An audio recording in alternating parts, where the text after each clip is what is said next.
Well, in the beginning, we did in fact shoot in a pine forest, and the requirement changed.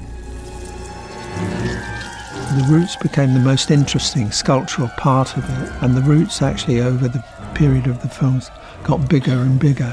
Well, thank you. We'll just go. Aragog's lair was exactly that, was down and in among all these exposed roots. I think one of the best sets we built was a Forbidden Forest. Right at the beginning, when we were sitting down talking up ideas for the tour, the forest was one of the hot ticket items for us, because we know we can produce a really good forest.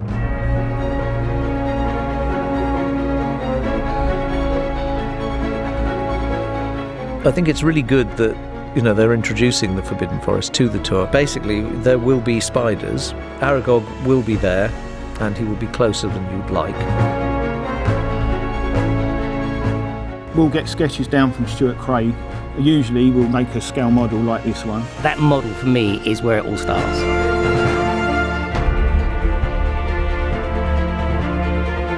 The biggest kick you get really is in the skill of others. The painters, the plasterers, the sculptors, the scenic artists. Often better than you ever imagined.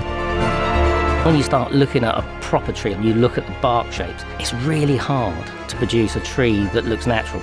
What we do is we go out, we'll look at trees, and if we can, we'll take some silica, we'll apply it to the tree. And so we're copying it, and then we'll take that back to the studio, and then we'll cast sheets out of it. When somebody comes up and says, "Oh, how are you going to build the spider?" Truthful answer is we haven't a clue. We discussed what it had to do and how it had to move. You tend to start off making a small model to discuss, and absolutely nobody has a clue of what that is going to be like when it's scaled up. You're looking at something it's got the floor plan of the Eiffel Tower. It's ridiculous.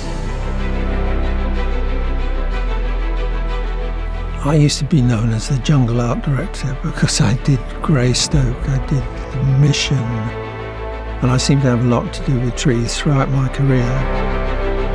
So I think what I wanted to achieve with it is to learn from what had worked in all those previous circumstances and develop it further. The Forbidden Forest was always a creepy place, and it's a great environment to have creatures in. And I think it's great that it's been introduced as somewhere that people can go around and experience a bit of that uncertainty.